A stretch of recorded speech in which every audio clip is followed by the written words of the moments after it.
Welcome to the Psychedelic Mindscape, a podcast that delves into two fascinating topics, psychedelics and leadership. I'm your host, Victoria Lauren, and today I'm speaking with Cam Leids. Cam is an entrepreneur, psychonaut, storyteller, and above all, a human.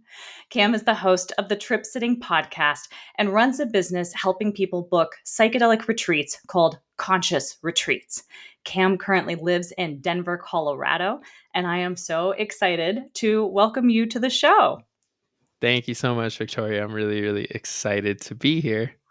Well, I'll just give our listeners a little background, which is that you and I met in Las Vegas at PsyCon, at the Psychedelic Convention, just randomly on the corner. I was in pursuit of coffee because I was in pursuit of Chipotle. Yes, exactly. So we just struck up a conversation and found out that, yep, sure enough, we're at the same conference. We're both speaking at the conference. And we both have podcasts. And here we are.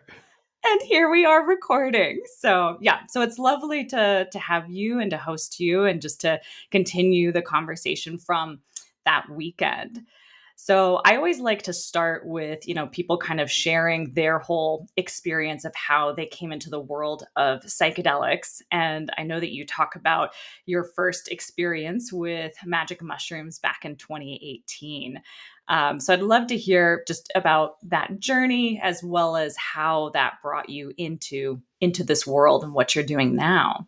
Yeah, well, I appreciate the info, and I once again, I'm really happy to be here. And so, just diving right into that, it actually starts a little bit before that. So, like, I want to say that I grew up very much believing all drugs are bad dogma, and definitely did not grow up in a household that openly discussed drugs or had any of these conversations. It was just don't do drugs, and I believed it, and my idea of people who use drugs was definitely negative. However, alcohol was not considered a drug, so alcohol was something completely separate. And so that's work that I've had to do later in life to realize, okay, these aren't separate things. But yeah, so I like alcohol was always fine. I started drinking a little bit in high school, and once I got to college, I went to a really, really big state university, Ohio State, and big party college, and I drank a lot. I think I tried cannabis for the first time right before I got to college, and just like an edible, hated it. Just did not know what was going on, could not control it. I felt just anxious the whole time, and I just wanted to eat food and go lay in my bed and do nothing. And Sounds about right. yeah, so didn't have great experiences with cannabis, but like alcohol was my thing. I binge drank a ton. And then I ended up joining a fraternity, and my friends in my fraternity, then once you get in there, you see they do all types of different things. So I was definitely exposed to more drugs, and having some close friends that one would smoke weed all the time. So that kind of started to change my perception of it. And I tried it a little bit more. Still never had a great relationship with it in college. That came later, but then, I'd see some of them have started doing cocaine. That was honestly the first like real drug that I would consider, that I was like, oh fuck, this is a lot of fun. And so that opened my mind up just to other drugs in general, basically seeing that like, oh, I see people that are in med school like doing this. So like the drug itself is not the bad thing. Like that opened my mind up to that. And so eventually that led me to being open to trying magic mushrooms, which was in 2018. With my friend, and I knew nothing about psychedelics. It was just my friend who I trusted that introduced me to cocaine. That was like, "Hey, you want to try these mushrooms?" I was like, "You haven't steered me wrong yet, so yeah, let's do it." And it was a really just interesting experience, and I remember just feeling different. Like I feel all tingly in my body. They weren't crazy strong by any means, which I think is good, and like I was getting kind of slight visuals and things were louder and brighter, but it wasn't this crazy eye-opening experience by any means. Um, but it was a good experience, and it was something where I was like, yeah, I would definitely do that again. And magic mushrooms were definitely not as prevalent in college as I think they are now. It was very hard to find mushrooms. And I had no idea that there were different strains. They were just all mushrooms. So we weren't asking any of those questions. But that eventually opened me up to, well, I guess about 6 months later, I tried LSD for the first time. And that was an interesting trip because I did not know that I was about to try LSD before I did it. One of my friends had liquid LSD. My other friends that I trusted with, drugs and things like that. And he basically just had this little liquid vial that he dropped on his tongue. And he was like, yo, Cam, come here. And he's like, open your mouth. I was like, okay, cool. Put it on my mouth. I was like, what was that? He's like, LSD. I was like, what? He's like, yeah, acid. It's like, I've never done that before. Like, what the fuck is about to happen? And he's like, you're going to have a great time. It lasts like 12 hours. I got to go to a concert though. So bye. And then he left. Oh my gosh. And then I was just like, well, I guess I got to deal with this now. And I told one of my other friends that I was with, I'm like, hey, so I guess I just did acid. So just keep an eye on me tonight. And we ended up going out to this party, and like, it was just, that was the eye-opening experience. That was like, holy shit. Oh, like just crazy visuals. I did not stop smiling for the entire 12 hours. Anytime I've ever used LSD after that, honestly, most psychedelics, I cannot stop smiling the whole time. My Oh. cheekbones hurt in the best way. And I was just laughing and thinking differently. And it was the first time in my life where I realized I can control the way that I think and react to things, that I'm not stuck in the way that my mind is wired. Like, I think my dad growing up always said, like, we are just the way that we are. And I very much believed that. And that moment was where I'm like, I'm not. Like, I get to choose how I want to be, moving forward. And so I really wanted to start exploring that relationship with LSD more, which I then did throughout that year in college quite a bit. And this was still before I dove into any of the science behind it. I did not know anything about the actual psychedelic movements. I still would absolutely deny being associated with hippies or anything like that. And there was still definitely a stigma in my mind about how I was using acid versus how other people might even be using acid. So it didn't open me up fully, but I was making a lot of positive changes in my life. I was working on not being so reactive. I definitely used to have some anger management issues, and it helped me with those. It helped me appreciate life, understand what it meant to just be in the moment. I didn't realize at the time like why I enjoyed some of those experiences so much, but it was because I was so present. And these psychedelics in general, they force you to be so unbelievably present. And so I loved that feeling. I was always living in my mind in the future, trying to plan for things that might not ever happen. And whenever I was on LSD, I physically, like, that concept of the future doesn't even make sense to me. Like, somebody would ask me, like, if I'm tripping, hey, what do you want to do tomorrow? And I'm like, I can't even conceptualize the idea of tomorrow. There's only this moment right here, and that's all I have the mental capacity to deal with. So let's worry about that tomorrow, and let's worry about right now. Right now, I remember doing that on multiple occasions, but that then led me to I always wanted to work for startups, so I got a job in tech after I graduated college, doing tech sales. I moved to Chicago. I had a pretty high paying job, for somebody right out of college. I was doing well. I had checked all the boxes in what I was supposed to do and what I thought I wanted to do as well. And I still just felt so unfulfilled.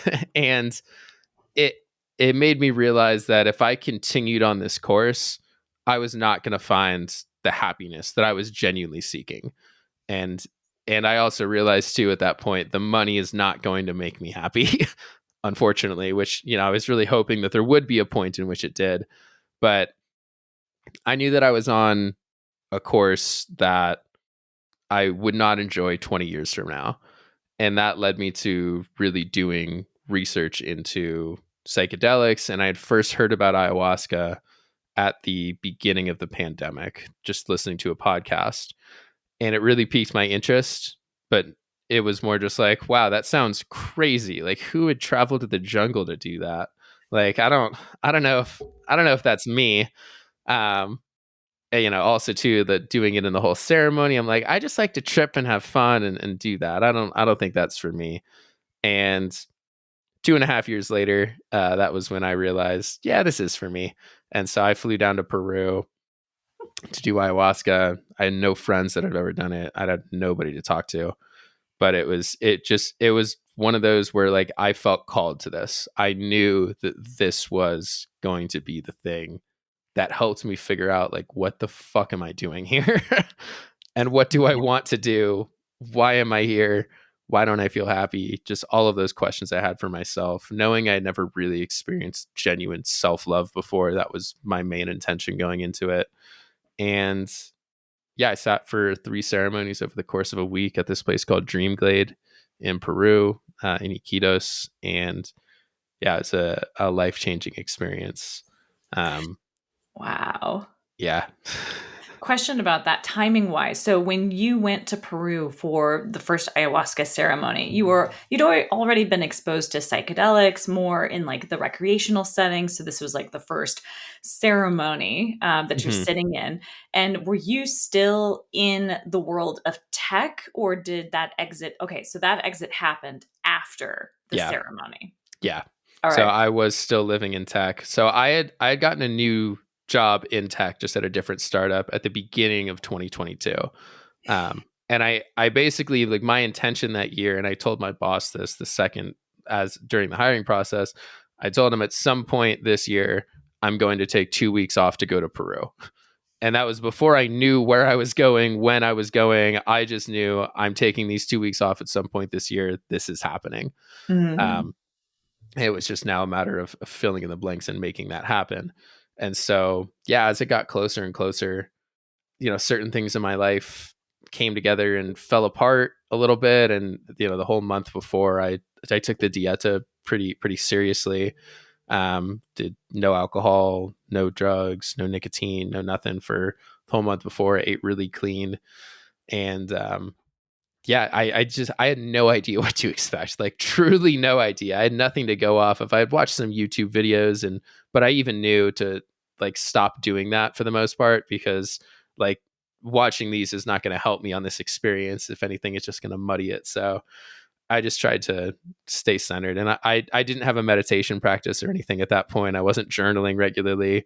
So all the things that I do now and that I started doing afterwards, just out of necessity, were not things that I did before. But yeah, so after that experience, honestly, experiencing what it truly felt like to love myself and love all of myself, every single part, the shadows that I had been running from my entire life, and understanding that that is part of me and that those parts of me deserve love too. Like, just that feeling, it's indescribable. But that helped me realize what it lives like to actually be in alignment with myself. And as long as I love myself, like, that's the only thing that matters at the end of the day. My job, my title, where I live, my status, none of that shit mattered. The only thing that matters is, can I truly and deeply love myself?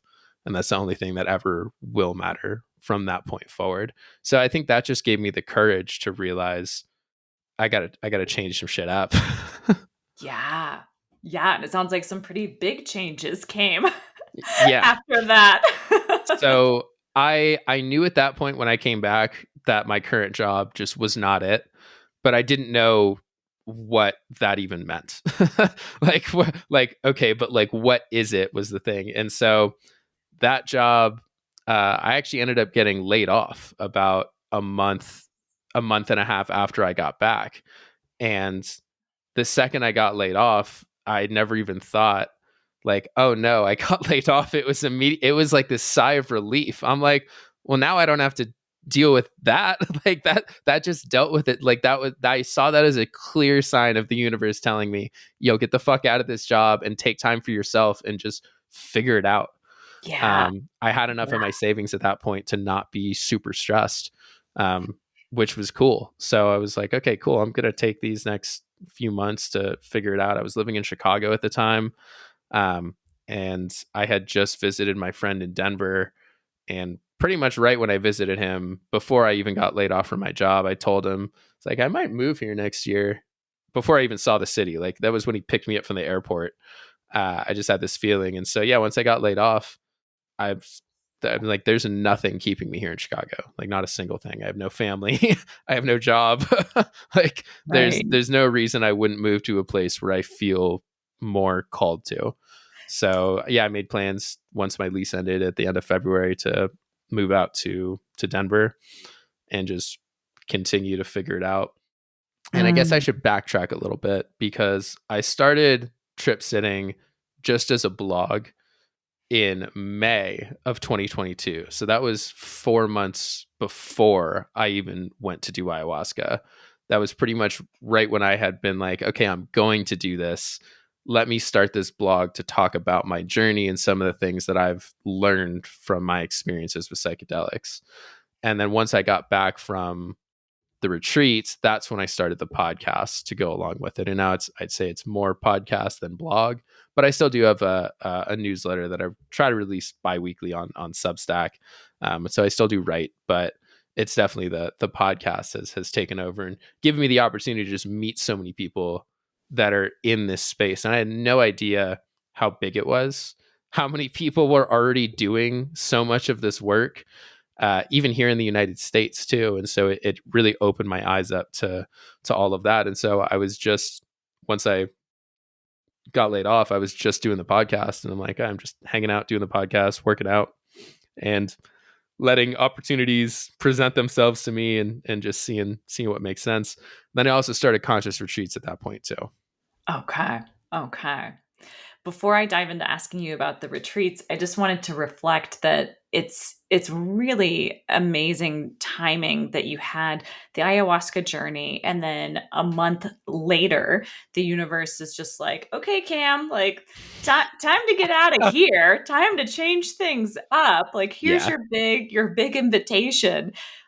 Because I know during kind of like the massive tech layoffs, like there was a lot of people that perhaps didn't have that view, or perhaps they didn't have the savings. And I think that a lot of the people that I was working with in the coaching world, it was a lot of self-doubt. It was a lot of shame that was coming up around being let go. Like a lot of people were like, oh my gosh, I've never been fired in my life.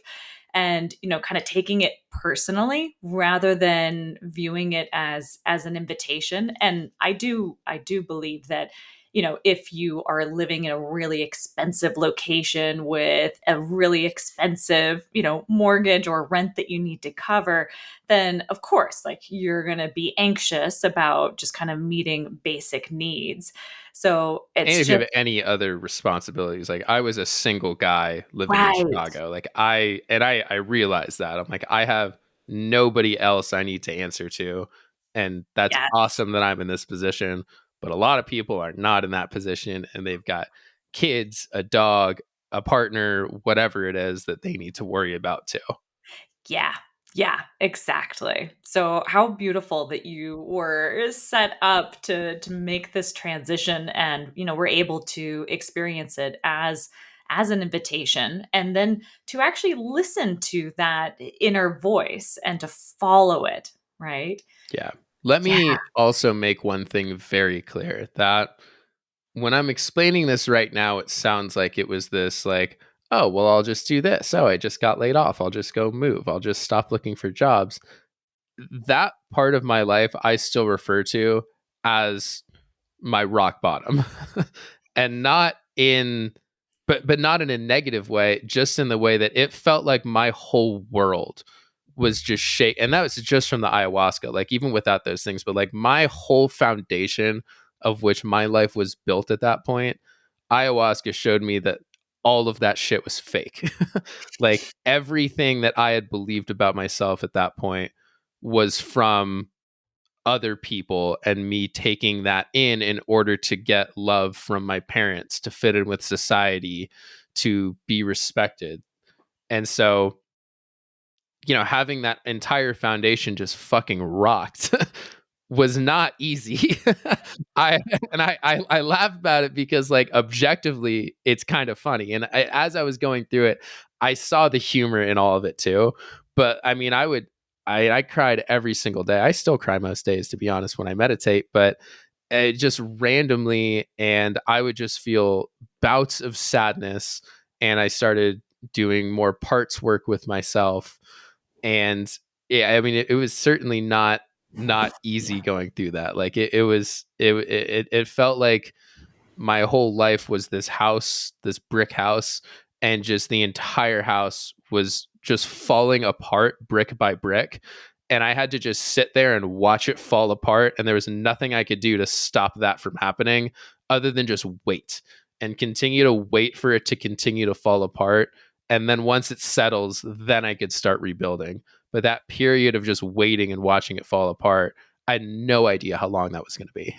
Yeah, and that is such an uncomfortable place to Yeah. sit when you watch all of the structures that you've built around yourself, within yourself, as those slowly fall and come crumbling down. Yeah. That for me was going through divorce. Like that was Mm. that experience for me of waking up and realize, wow, like I'm not who I thought I was. This relationship is not what I thought it was, and just everything that I believed about the world and my values, and all of that changed after that. So Yeah, there are many psychedelic experiences that I think people can have that involve no psychedelics whatsoever. And a divorce, a breakup, the death of somebody close to you, like those are all of those types of experience. I mean, even losing a job, like yes. those are those types of experiences that can be truly earth shattering and make you pause and realize, oh shit, maybe this isn't what I thought it was. Yeah, exactly. And it's interesting because I notice, just maybe this is more of a cultural difference, but in the United States, when we're in those transition phases, like that's my favorite time to work with someone because Mhm. I view it as this period of possibility. Mhm. Like there's almost magic in that space because it's like, where do you want to go from here? Let's build it together. But at the same time, to be in the pause, to be in that liminal space, it is very uncomfortable. And I think that, as at least in the United States, we really value people that have a lot of drive and clarity and purpose. And it's like, yes, that person, they know themselves, they know what they want, they're going after it. And that's all great. But you talk to people that are in that space, you will find out that there was some kind of real uncomfortable rock bottom liminal space, some kind of pause that happened before they were able to launch into that. Mhm. So it's hard to savor it when you're in the midst of it because it Yeah. can be so overwhelming and so exhausting and confusing. Yeah. I think But it's that so beautiful too. that was also really one of those points in my life where I stopped thinking in terms of short term too, of what can I do right now, and I really started to think, what can I do right now that's actually setting myself up for 10 to 20 years from now. Like understanding that this podcast that I'm starting that gets 0 views and nobody listens to and nobody knows nobody gives a shit about it, realizing that it's not about people watching it or listening to it right now. It's about, what is this doing for me that's going to help me in 10 to 20 years from now? Whether Yeah. that's people actually listening to it, which is cool, but the the coolest part about it, that's not that, is look at all these people I get to have genuine conversations with that I normally would not get to have genuine conversations with. And that right there was always what it was about for me, realizing that this is not something that's to give me short-term satisfaction and trying to monetize this podcast and blah blah blah. If that happens, cool, but it's how is this setting me up for the future, and what is this doing for me? Like, how is this genuinely fulfilling for me, regardless of any of the metrics that people might be looking at in order to gauge whether it's successful or not? I don't believe in Right. any of that. Yeah, exactly. And it's interesting to me, you and I actually kind of have, well, there's a lot of similarities that I'm hearing. So first of all, my first psychedelic experience was also in 2018, Mm. also with mushrooms. Ah, okay. What month? I was like, "Oh, isn't that interesting?" But also with this podcast, which, you've been podcasting, much longer than I have, but it was that same kind of, I started out writing. I was doing articles and I would contact people to set up interviews so that I could get other perspectives and, include quotes from various people in whatever article I was writing. And it took so much time, and so much effort, and so much research.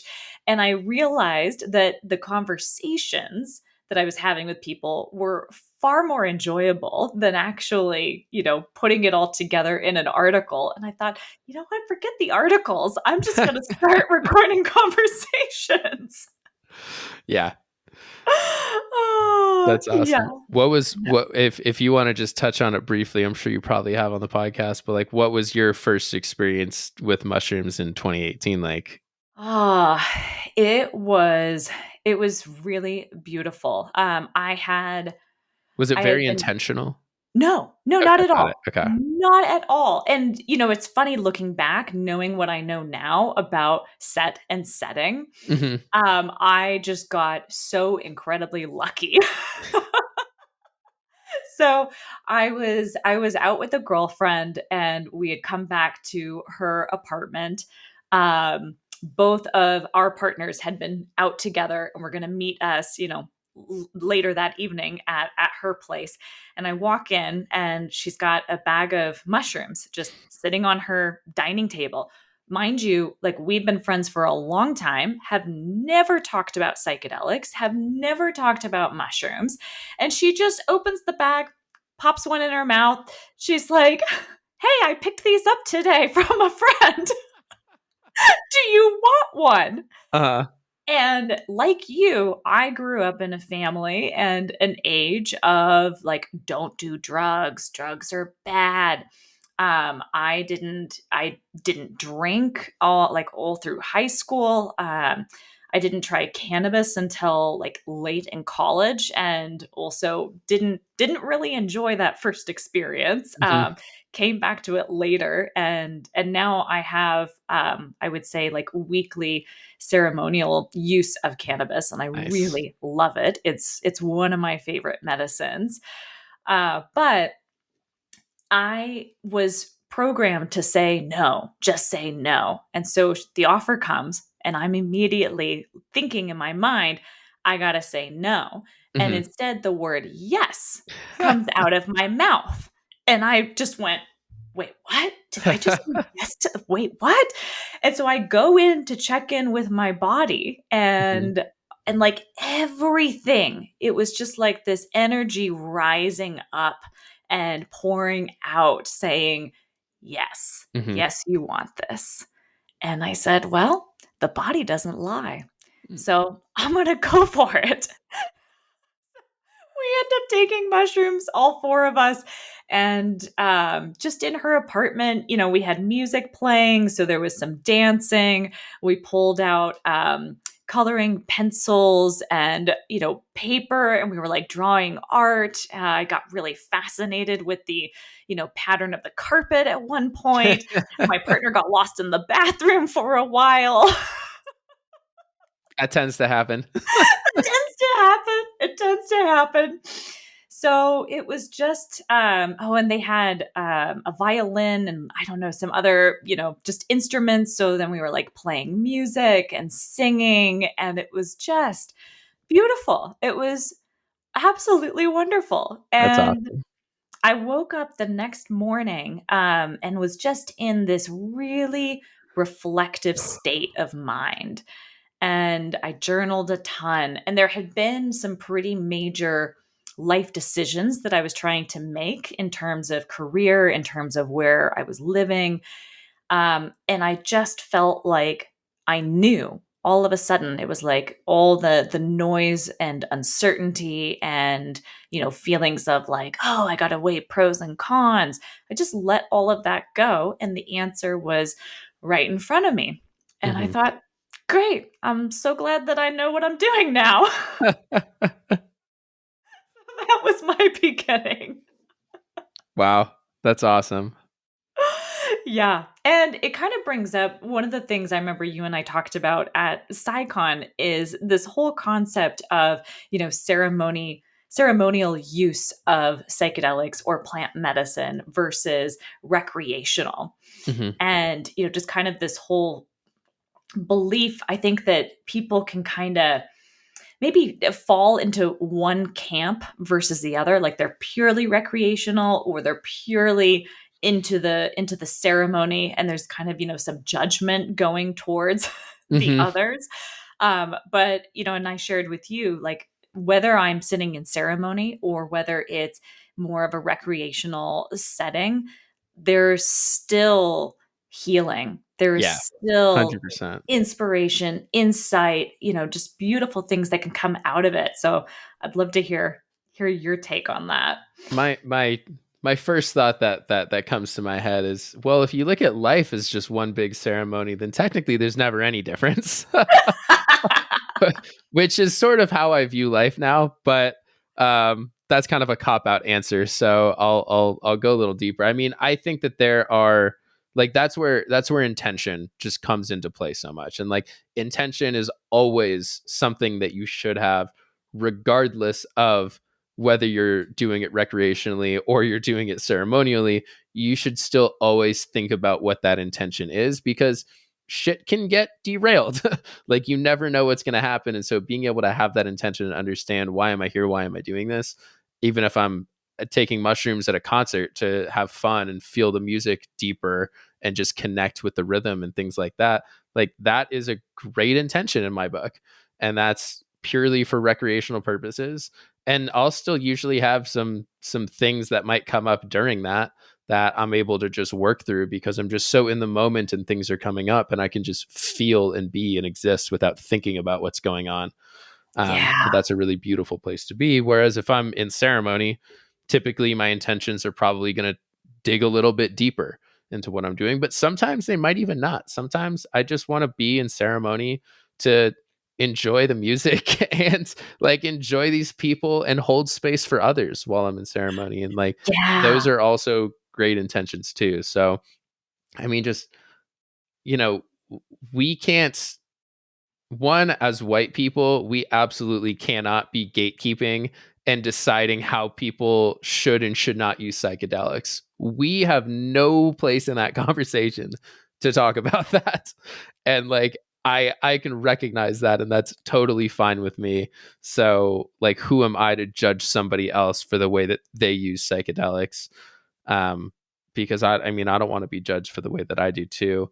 But I think also what's getting very lost in this conversation as it's becoming legalized is not recreationally, not ceremonially, but therapeutically, which I think is like a third facet of this. And I think that's the way that the mainstream media is introducing psychedelics Yes. to the public discourse, is talking about, oh, these therapeutic settings where you have two therapists that are sitting with you the whole time and you're lying in a bed and you're talking with them during sometimes and they're sitting there. um, I think that that's going to be really useful for some people, and that's going to be the only way that they will ever open up to doing something like this. But I think the Mhm. vast majority of people will not get introduced to psychedelics that way. And so that's why just having the conversation around, oh, here are all of these other ways that you can use psychedelics, and all of them are fine. Just Yeah. understand, like, practice proper harm reduction, principles. And so, understand your dose, proper set and setting, have an intention, have a plan if something goes wrong and something feels off, knowing what you're taking, things like that. If you're just practicing those proper harm reduction principles anytime that you interact with these substances, I don't think anything will ever go wrong. Yeah. Yeah. It's good to note that there's, yeah, kind of those three different avenues. It could be the medical model that is introducing someone to psychedelics for the first time. And I do feel that for mainstream acceptance, it's really important that we have that model, Yeah. especially when we talk about, the work that's happening with veterans or, with people struggling with PTSD and treatment resistant depression. I think all of those, that's going to give us that kind of support and the scientific evidence behind it to Hmm. say, yes, this is therapeutic, and yes, there is a purpose to working with these medicines in this fashion. Hmm. But you could also come to it, flying down to Peru, for example, and sitting in ceremony. Perhaps that speaks to you and you want to connect more with the indigenous origins of, like an ayahuasca experience. Or, yeah, maybe it is more of like a concert festival, friends hanging out, friends going camping kind of setting. And all of those are valid, all of those are beautiful. And it just kind of depends, what speaks to you and where you're at in life, what you're dealing with at that moment. Yeah.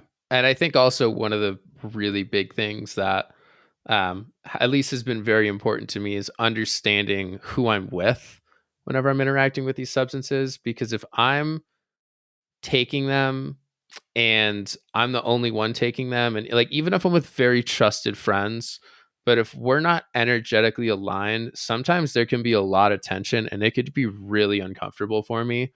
Yes. If I'm taking mushrooms and my friend over here is drinking and this person's smoking weed and this person's doing LSD, like if we're all on different vibes, it's usually not the best experience for me. I think that's something that I've really started to become more sensitive to lately, is understanding that even if I am doing this recreationally, or regardless of whether I'm doing it, I either need to be completely by myself, or the people I'm with also need to be on the same energetic wavelength as me. Yeah, yeah, definitely. I think it's I don't know. I'm just thinking back to a festival that I was up in Alaska. That's where I'm from, and a friend of mine was on acid, and I was completely sober for this event. And for me, it was really fun to energetically tap into his experience and to kind of turn into the impromptu guide Hmm. for the evening. But when everyone's on a different substance and they're in their own experience, and yeah, it can kind of create that noise or like lack of attunement. Yeah. So I could definitely see where tension would come from that. Totally. Well, I want to know more about conscious retreats because we had mentioned it and then I promised we'd come back to it. So can you tell me more about these retreat centers and how you're connecting people with them for psychedelic experiences? So conscious retreats was really born out of the like through me doing my research to try to find a good retreat center that wasn't $1 million to attend. um there just wasn't that much great information out there, and I had nobody to talk to. And so it was just a lot of research on iAdvisors, Retreat Guru, and mostly Reddit. Actually, that was where I probably got most of my information. And it took months for me to figure out where I wanted to go.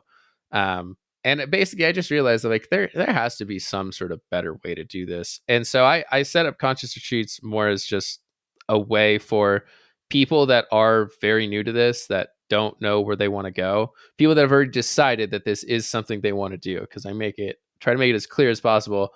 I'm never trying to get you to go on a psychedelic retreat. This is if you have decided you definitely want to go on a psychedelic retreat, I'll help you find a good center for it. But I'm not here to convince you to go on the psychedelic retreat whatsoever. Yes. That needs to come from you. So once they've gotten there, and now it's like, okay, where do you want to go? I just started reaching out to like a bunch of different centers to try to get to know the people that ran it and how things are done, because I heard some pretty bad stories of people getting taken advantage of, and unfortunately I keep hearing stories about that, even at expensive nice places that have glowing reviews online. There's still not everybody serving with the best intentions. And so I'm not going to claim that I am an expert and 100% know, every single center in the space and what's good and what's bad. I just started reaching out to, and I've made connections with ones that I do trust. And so I just have a trusted network of people that I know do good work. And if you want to get connected with them, I can personally make that introduction to you, that I know those people. I haven't sat with all of them.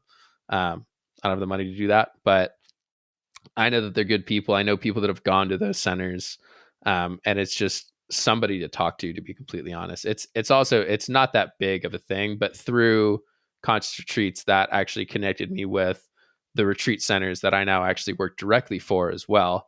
And so when those retreat centers have people that reach out to them directly, I now work with them to basically help them specifically. But then I also still do conscious retreats on the side. So if you just come to me being like, I have no idea where to go, I can hook you up with a bunch of different places. That's really amazing that you do that. And so when someone comes to you saying, I want a psychedelic retreat of some kind, but I don't know what direction to go, what are Mhm. some of the questions that you like to ask? Or, what is it that you want to know about this person's intention or desire that kind of helps you guide them to the right place? So mostly, like I try to just meet people where they're at. It's about getting to the truth as quickly as possible, and I say this not in a mean way or just sound rude or like I'm dismissing some people, but a lot of people think that they're ready for these experiences and they really aren't, and they're trying to convince themselves that they are. And so I want to help those people understand, yes, you are ready, or no, you are not ready. And both of those are perfect answers. Like, I would honestly almost rather help people get to the no than even help them get to the yes, because more people are in that boat. But it's the Right. people that are, basically just living in denial. And I think there are a lot of people that are living in denial. Just try to help them realize, like, hey, maybe this isn't actually what you want right now. And so just understanding where they're at in their journey, why they want to do this. And then, once I start getting into the logistics of it, like, okay, here, have you thought of a budget yet? Have you thought of where you want to go? Do you have a passport? Do you have dates in mind? What, starting getting into those questions, it becomes Yeah. apparent who actually really wants to do this and who just wants to, just maybe just talk to somebody, which is fine too. Yeah. um Yeah. but so just helping people wherever I can, and it doesn't cost any money for anybody to book a call with me, or for, even if I send you to a retreat, it costs that person zero money. Usually the retreat centers, they'll either just give me a small kickback, or I'll be in their good graces, and that's karma that I trust will pay me dividends at some point in the future. Oh, that's amazing. That's super generous of you. I'll be sure to include a link then in the show notes just for people that want to reach out and book a call with you. That's really special. I But appreciate yeah, that. just to what you were saying, I think that, when people like the psychedelic practitioners that I'm connected with, I feel like one of the biggest red flags that is like a very quick, ooh, no, this is not for you right now, is when people are in active crisis. Yeah. And I think that because people hear so much about the therapeutic potential of these medicines, they're like, okay, well, I'm in active crisis. I gotta Anybody that do says that they something want to about this. come, that they want to come as soon as possible, those are usually the people where it's like, let's pump the brakes a lot right now. Yes. Yes. Yes. Oh, that sense of urgency. Okay, we got hmm to take a look at that. hmm This is not going to solve all your problems. In fact, it could make whatever you're in right now make you feel it way more than you want to. Yes, exactly. Exactly. Sometimes, numbing out and disconnection through through those active crisis periods, like sometimes that's your friend. Well, before we come to the end of the conversation, I really want to come to this whole topic of psychedelic leadership.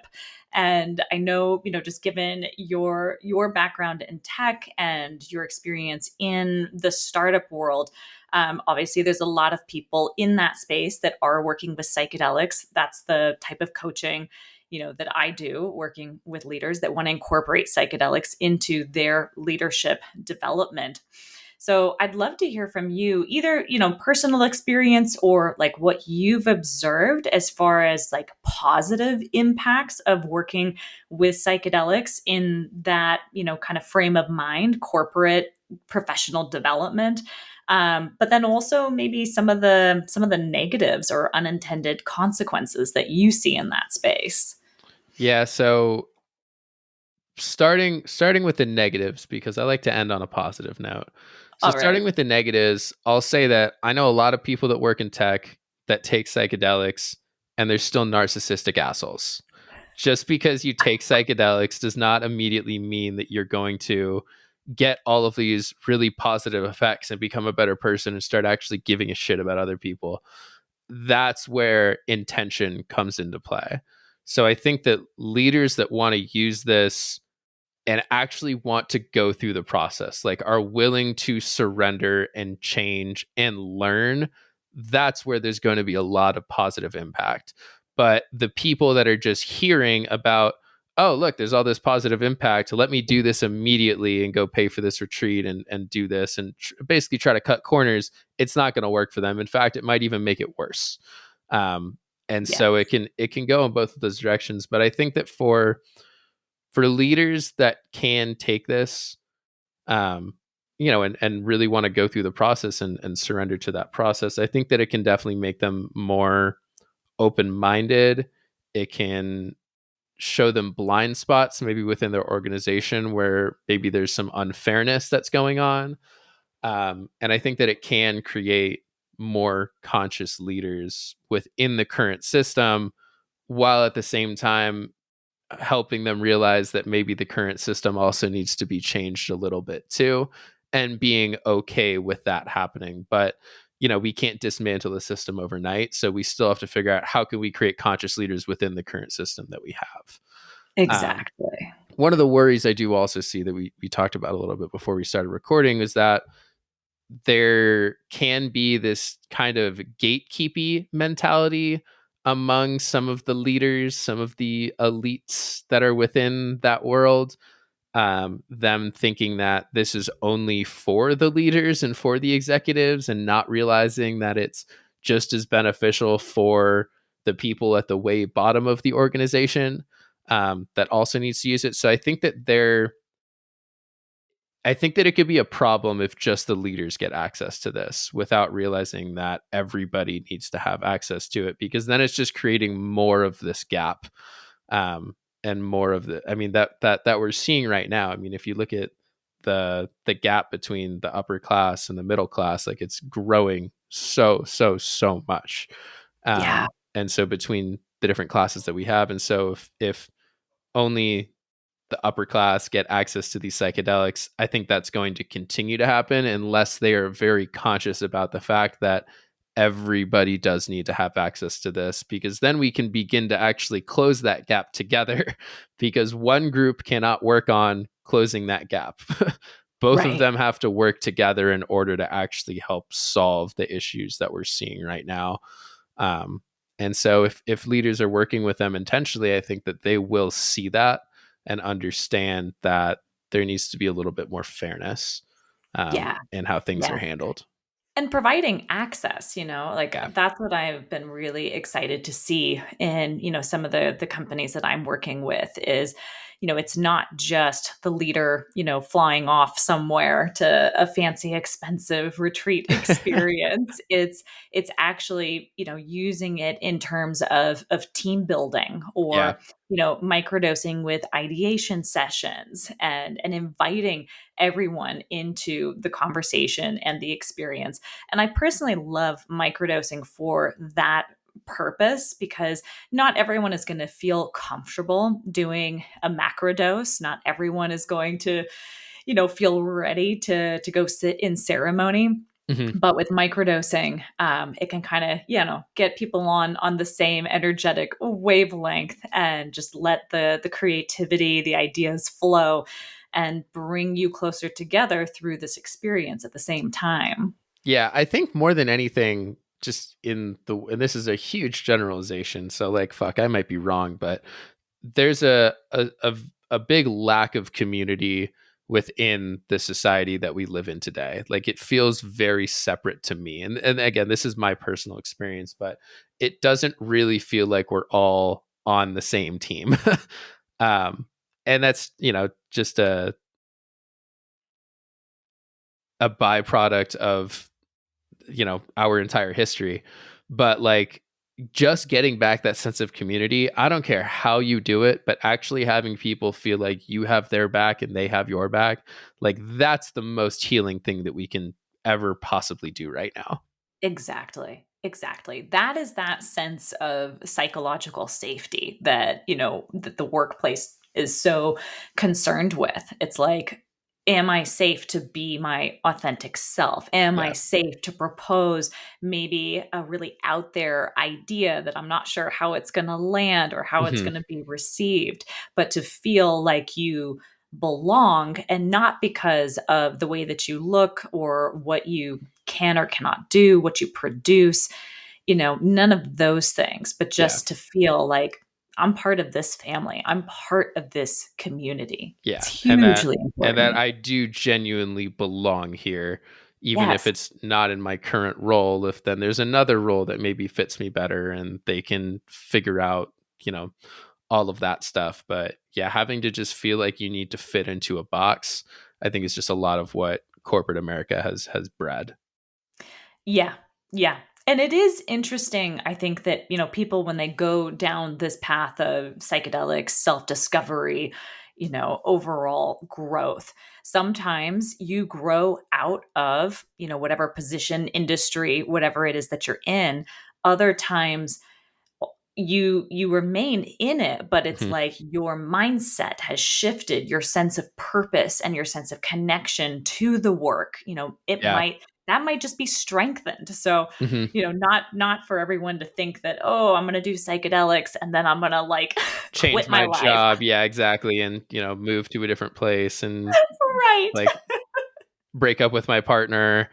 I've definitely had people be like, I'm worried I might break up with your, like not want to be with my partner anymore. I'm like, well, maybe you should just look into that a little bit. If you feel like this is gonna do that, maybe you just want to do that. Exactly. Psychedelics aside. Yeah, let's dive down that real quick. That's amazing. That's amazing. Well, Cam, I've really enjoyed our conversation and the stories that you shared. I just love how open you are about sharing, your experience and what you're learning and what you're going through, because I think that is inspiring and supportive to other people. So I just want to say thank you for being you. I really appreciate you. Thank you so much. I Yeah. appreciate those words. And I just want to end with, if people want to connect with you, where can they find you? Where's the best place to follow or subscribe or anything like that? So on Instagram is probably where I am most active. My username is at underscore TripSitting underscore. And then also my personal one is just at Cam Leids. And then if you want to talk about retreats, consciousretreats.net. You can go on there, book a call with me if you're interested in doing that. I also have a Substack that you could subscribe to, which is just tripsitting.substack.com. And yeah, I think those are the best places for sure. Okay, amazing. And anything that you want to share with folks, something, coming down the pipeline, anything that you're excited about for next steps or later this year? Honestly, at the moment, I'm really focusing on trying to take things day by day. I'm in the integration process from a recent ayahuasca trip that we had discussed a little bit, and there's a lot that I'm sitting with, and I think a lot that continues to come up for me in me kind of deciding what is next for me. So I'm trying to enjoy that journey and all of the ups and downs that come with that. That's amazing. That sounds beautiful. Well, best of luck on that journey and the integration process. And yeah, looking forward to speaking with you again sometime in the future. Oh, for sure. I'm excited to get you on my podcast. Hell yes. Thanks so much, Cam. Thanks, Victoria. Much love.